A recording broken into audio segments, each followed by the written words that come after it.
안녕하세요. 오늘 저희와 함께 깊이 들여다볼 자료는 멜버른 시티 교회 유튜브 채널 영상인데요. 성도는 종교적 행위가 아니라 믿음으로 사는 존재다. 히브리서를 다룬 내용입니다. 이 자료가 다루는 핵심 갈등, 이게 어쩌면 우리 모두의 이야기일 수도 있겠다는 생각이 들어요. 그러니까 눈에 보이는 어떤 종교 행위의 안정감, 편안함 같은 거요. 네, 그렇죠. 익숙함. 네, 그거랑 또 보이지 않는 것을 믿어야 하는 그 믿음 사이의 어떤 줄다리기 같은 거죠. 맞습니다. 자료는 히브리서 수신자들이 바로 이 갈등 속에서 좀 위험한 선택을 할 뻔했다 이렇게 지적하는데요. 오늘 이 분석을 통해 청취자분들도 신앙의 본질에 대해 한 번쯤 질문을 던져보시는 계기가 되면 좋겠습니다. 네, 히브리서가 그냥 오래된 편지가 아니죠. 신앙생활 하다 보면 누구나 겪을 수 있는 고민, 어떻게 보면 인간 본성이랑 가까운 그런 고민을 담고 있거든요. 자료를 통해서 히브리서가 쓰인 그 절박했던 상황, 또 그 메시지가 얼마나 무거운지 한번 같이 느껴보시면 좋겠습니다. 좋습니다. 그럼 그 절박했던 배경, 저자는 누군지 정확히는 모른다고 하죠. 바울 아니면 누가 바울 수준의 신학자일 거다 이런 추정만 있고요. 네, 저자보다는 사실 수신자가 더 중요해요. 아, 수신자요? 어떤 사람들이었나요? 이 사람들이 유대교 배경을 가진 그리스도인들이었어요. 그러니까 예수를 믿긴 믿었는데 다시 유대교의 그 눈에 보이는 종교 행위, 특히 성전 제사, 아, 성전 제사요? 네, 거기로 돌아가려는 유혹을 받고 있었던 거죠. 아마 그 성전이 아직 파괴되기 전이니까 AD 70년 이전일 테고 예루살렘 근처 공동체였을 가능성이 커요. 근데 이게 좀 흥미로운 게 이 사람들이 이미 기독교 기본 교리도 배우고 히브리서 6장 같은 데 보면 나오잖아요. 네, 알고 있었죠. 그리고 성령의 은사 체험 같은 것도 하고 또 심지어 신앙 때문에 고난도 겪어봤다는 거예요. 히브리서 10장 보면 나오죠. 네, 맞아요. 성도들 섬기고 고난도 견디고 다 경험이 있었어요. 근데 근데 왜 흔들렸을까요? 자료는 그 심리를 어떻게 보나요? 아마도 아직 순교할 정도의 그런 극한 박해는 아니었던 것 같아요.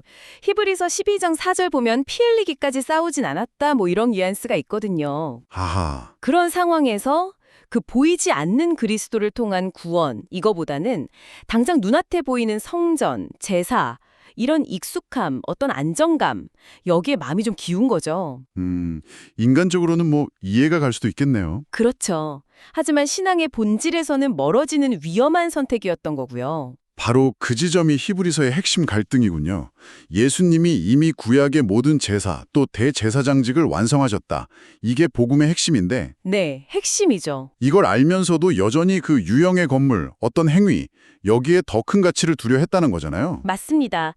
그 눈에 보이는 행위가 주는 안정감, 거기에 기대고 싶었던 거죠. 그 안정감이라는 게 구체적으로 뭘까요? 그냥 익숙해서? 익숙함도 크고요.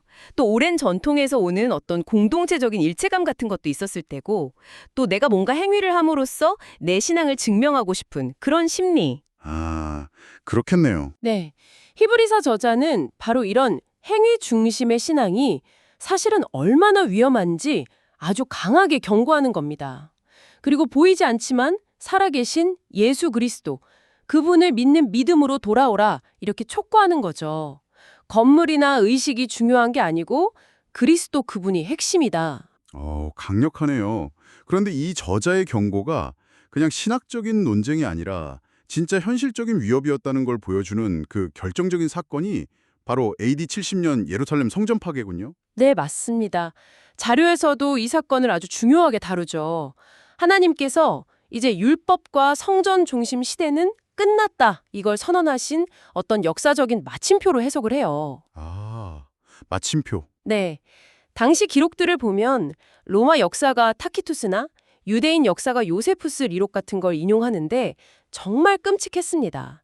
성전이 완전히 불타고. 네, 저도 자료 보면서 좀 놀랐는데 사망자가 거의 135만 명, 포로도 10만 명 추산된다고요? 네, 그 정도입니다.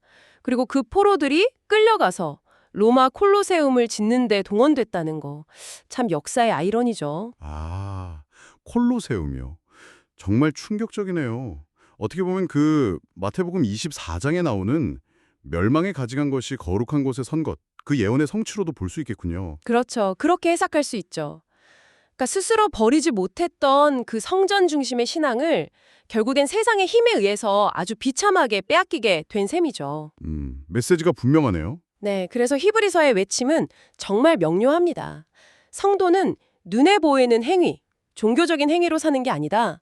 오직 예수 그리스도를 믿는 믿음, 그 믿음으로 산다는 거죠.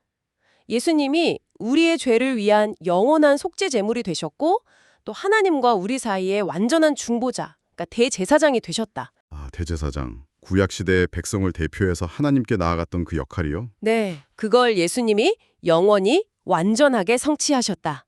이걸 믿는 믿음이 전부라는 겁니다. 그러니까 어떤 특정 장소나 형식, 교회 건물이나 특별한 의식 이런 게 중요한 게 아니라 그렇죠. 삶의 모든 자리에서 그 믿음을 따라 사는 것. 그게 증인된 사람이고 그게 생명을 낳고 세우는 신앙 공동체의 본질이다. 이런 강력한 메시지네요.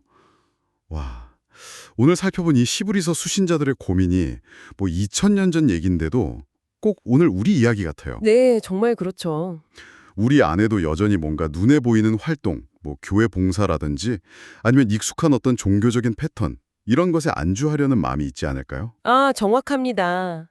편리함이나 어떤 심리적인 안정감 때문에 신앙의 진짜 핵심, 그러니까 그리스도와의 살아있는 관계, 그분을 향한 온전한 믿음, 이걸 놓치고 있진 않은지 돌아볼 필요가 분명히 있죠.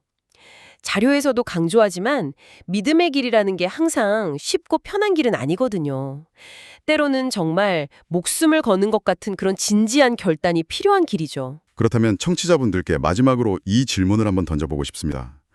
혹시 여러분의 신앙 여정에서 익숙함이나 남들에게 보여지는 모습이 하나님과의 진정한 관계나 믿음의 본질보다 더 중요하게 자리 잡은 영역은 없으신가요? 일상 속에서 참된 믿음의 결단을 어떻게 내리고 계신지 잠시 숙고해 보시는 건 어떨까요?